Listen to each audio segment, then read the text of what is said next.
Hello. Anybody joining us yet?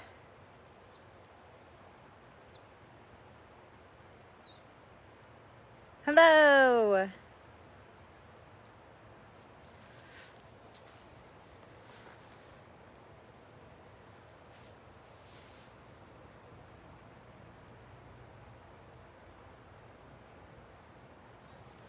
Welcome to Marshall Gold.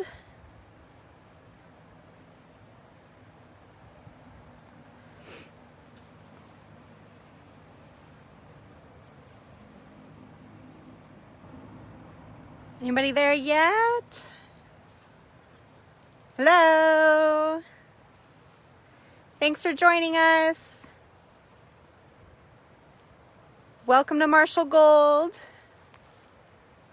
I'm gonna wait just a little bit while we get some more people on here. Thanks for joining us today.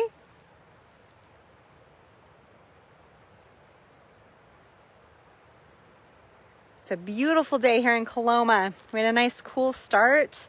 Feels like fall finally.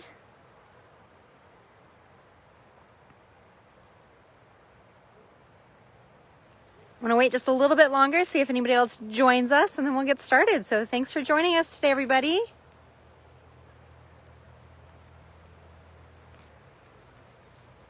If anybody wants to type in the comments and let me know where you're joining us from, I'd love to see where people are tuning in from.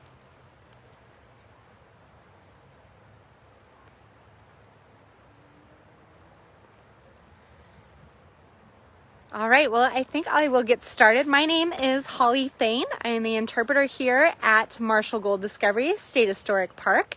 And today we are coming live to you from the Sacramento Archives page to celebrate their anniversary. And we are going to give a little tour of our sawmill here. And that is what you see right behind me. So I will flip around the camera in a minute. I just wanted to introduce you. And we are also... oh, hi Sarah. Good to see you from Coloma. Nice to have people local tuning in. Let me get that. Georgetown, great. Thanks for joining us. All right, so I'm going to flip you guys around so you can see the sawmill as I'm going to talk about it. And then I will come face to face with you guys in a little bit. So here we are looking at Sutter's Mill. So there is a man named John Sutter who was down in what's now known as Sacramento, and he was determined to build this new empire. And what he wanted to do was to build that empire, and he was going to call it New Helvetia, which means New Switzerland. And that's where John Sutter had originally come from, was Switzerland. Now, in order to build a new empire, he needed lots of lumber. So he asked a friend of his, James Marshall, to come up to Northern California and scout out a good location for a sawmill. Now, James Marshall scouted around Northern California. He stopped in what is now Chico, looked there for a while, and finally decided that this Coloma Valley, this Coloma Valley was where he wanted to build the sawmill. And there were three reasons why he picked this spot. The first one was because of the river. They needed that water power to turn the big sawmill. The second reason was because this was a huge ponderosa pine tree forest, and they needed that nice, tall, straight lumber to cut into wood to build things with. And the third reason was because this was a pretty flat little valley, and they weren't going to have to haul lumber up and down steep mountains to get it down to Sutter's Fort. So let's look back at the sawmill here. Now, this would have been where the beginning was, and the river would have been over about there. And they would lift a gate, and the water would start traveling through this area right here. Now, as the water traveled through here, it then would come to this flutter wheel that turns in a circle. And as that flutter wheel turns, this saw blade goes up and down to cut the lumber. Now, as it's cutting that lumber, it's going pretty slow. So let's see this log right here. This log would be attached to this rope pulley system right here and pulled up these slanted logs. That's why we have those slanted logs there. Once that log was up at the top, it would get locked into this sled right here, which is what would move it through the saw blade without rolling around on the top. It took about 20 minutes to make a cut the length of this log that we see right in front of us here. So it was not very fast, but compared to doing this all by hand, much easier for those mill workers. Now, once that cut log, the cut piece would come out onto the top of the platform over here, and then it would get pushed down these slanted logs and then get put onto a wagon and carried down to Sutter's Fort. Is anybody else, I'm seeing a comment that the video has ended. Is anybody else getting that statement? So once these things were put onto the wagon and carried down to Sutter's Fort, then they could start building things. And John Sutter wanted to build a grist mill, and he wanted to build... Okay, thanks. Glad it's back. So the lumber from this sawmill went to the building of Sutter's Fort, but very importantly, it was also to build a grist mill. And that was one of the big things that John Sutter wanted in his new empire, New Helvetia. Now, this is where we're going to get to the exciting part where the gold was found. So let's flip back. Oops, there we go.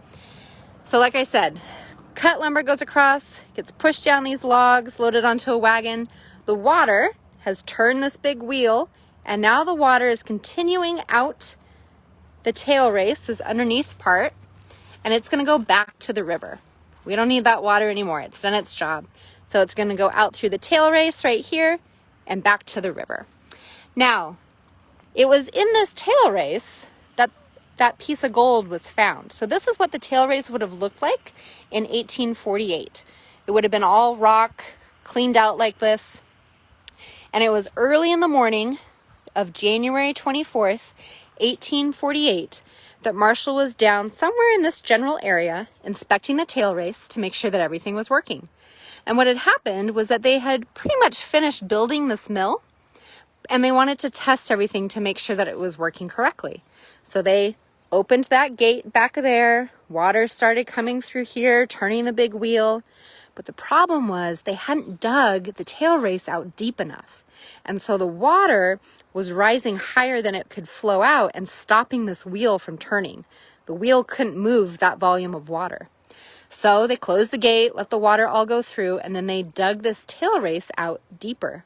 And in that process, that is when James Marshall discovered that first piece of gold. Now, lots of people want to think that it was some massive piece of gold that he found, but it was truly a little piece described as half the size of a pea. But it was something shiny down in the water, and it was kind of sitting on top of a rock. So he picked it up, but he hadn't seen a lot of gold before. It was not something he was very familiar with. So he put it onto the brim of his hat. Men's pants didn't have pockets in them yet at that time. So he put it on the top of his hat and carried it to go find Jenny Wimmer, who was the camp cook. Now, Jenny Wimmer was cooking for all the mill workers, and she and her family had come from the state of Georgia. Now, that is where gold was first discovered in the United States, and it was in Dahlonega, Georgia. So Jenny actually knew what gold looked like and how to test for it. So James Marshall went straight to her, and she put it into a bucket full of lye and left it overnight. Now, lye is a very harsh substance. So if it hadn't been real gold, it would have disintegrated, fallen apart, changed color, which is what fool's gold will do. But real gold, the next morning, it was just shining brighter than ever. So she knew that he had found real gold. Now, Marshall wasn't sure what to do with that news. So he sat on it for a little bit, and then realized he should probably tell John Sutter, his partner, what he'd found up here. So he rode his horse down to John Sutter, showed him the gold, and then they decided they were going to keep it a secret. Because John Sutter wanted this mill to keep running, because this is how he was going to make money. He wanted people working for him, he wanted lumber being cut, he wanted his big town to be built, and he knew that if word got out there was gold, people would stop working for him, and they'd be down in the river looking for gold. And that's exactly what happened. They couldn't keep that secret. Word had already kind of gotten out around the mill workers and their families. And there was a man named Sam Brannan who was down in Sacramento in San Francisco. And he owned a newspaper. And he just happened to be one of the first to hear about the gold discovery. So he was smart and he went out and bought every pick, pan, and shovel in sight, opened a store, and then advertised the gold discovery and his stores in his newspaper. And he became one of California's first millionaires. Now, he later in life lost a lot of that money, but most of the miners that came out here did not strike it rich. They came out thinking they were going to, again, find those big hunking pieces of gold, go home, be rich for the rest of their life. And what really happened is that many of them came out here, spent their life fortune to come out here, and couldn't even afford to get home because that's how little amount of gold that they were finding. So those miners turned to other ways of making money, and that was through farming, agriculture, being merchants. What I want to show you guys right here before we move on is this is what the original tail race now looks like. You can hear the river in the background, but it is kind of a grown over area now. But we do have the original tail race spot here in the park that you can come visit. Now I'm going to walk over to where the original mill was actually built, because what I showed you is our mill replica, and we've built it as close as we can to the original site, but it's not situated right on that spot. So I'm going to show you where the original mill was actually built. But like I said, those misplaced miners all had to become farmers, merchants, find some other way of making money out here. And that's why Coloma is actually one of the first agricultural places in California. And wine was really, took off really well here. Orchards did really well. There's a lot of records of people winning awards at the county fairs that agriculture and wine came from Coloma, which I find really interesting. Now, back to the mill right here. Unfortunately, once the gold was discovered, this mill kind of fell into disrepair. It wasn't needed as much because all the mill workers left. John Sutter's dreams of this huge empire kind of came crashing down. And so the mill started to fall into disrepair, and people actually started to take pieces off of the mill to build their own crude shelters. Eventually, a big flood came through and just wiped it out. It was washed away.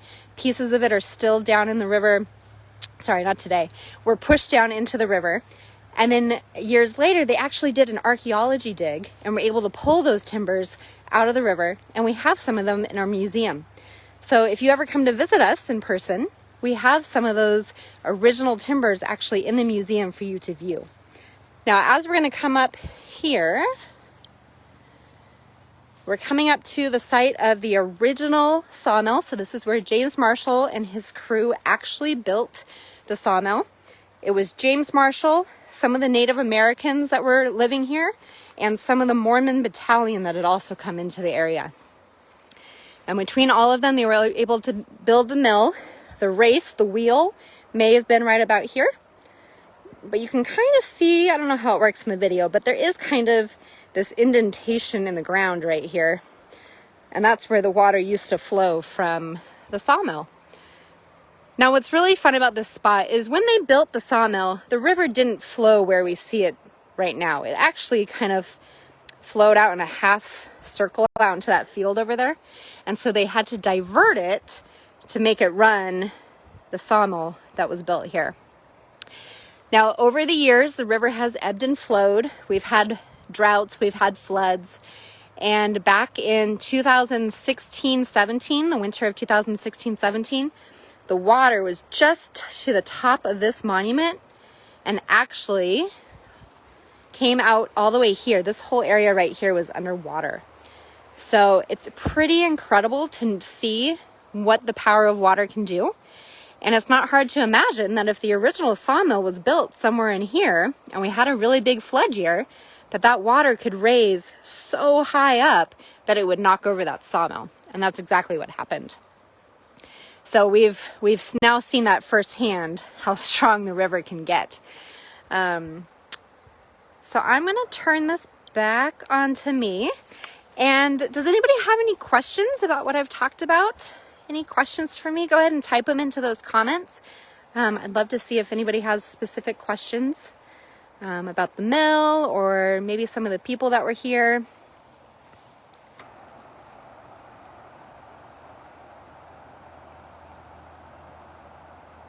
No? No questions? I answered everything?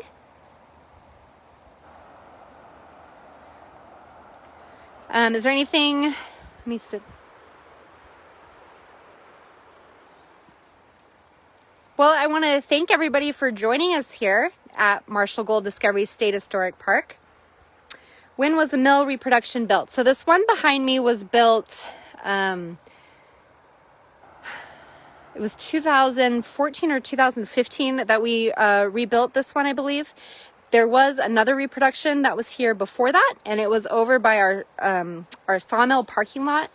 And that one was starting to fall apart, and it wasn't built in a great spot. So we were able to build this reproduction. Let me go back to it because there's some fun history about this. We were able to build this one as close as we could to the original spot, like I said. And the contractor that worked on it thought that this was such a lifelong goal of his to build something like this. And so they used all the correct tools to build it. So I don't know if we can get super close on this, but you can see on these big beams right here, these big corner ones, you can see, I can't zoom in, but you can see the chip marks from the broad axes that were used to give it that shape. So as much as they possibly could, they used period tools and period techniques to build the sawmill, which I just think gives it incredible history and texture to know that those tools were used. And the contractor this was a highlight of his career, which is really interesting. Thank you for asking that question, Sarah. We do have tours at the park. So currently we are giving tours at 11 o'clock and 1 o'clock each day. They're about 45 minutes, and it covers some of what we covered right now, but we also talk about the Native Americans, we talk about the Chinese that were here, we show some of their buildings that they built, and then the different mining methods and ways to look for gold. So again, those are daily at 11 and 1. And then we also offer gold panning lessons at 10, 11, 1, and 2 every day. And we are following all the social distance and cleaning regulations and everything like that. We have some pretty strict guidelines on all of that. So we hope that you feel comfortable doing that. We hope that you guys all come out and visit us in person. Like I said, the weather is finally feeling like fall, so it's nice, cool this morning, and we'd love to see everybody out here. So if there's no other questions, I just want to thank everybody again for joining us, and thank the Sacramento Archives for inviting us to be a part of their anniversary celebration. And I hope everybody keeps tuning in to their videos that they're posting, because they've had some really fun and intriguing videos and conversations. So I encourage everybody to continue watching those. So thanks, everybody.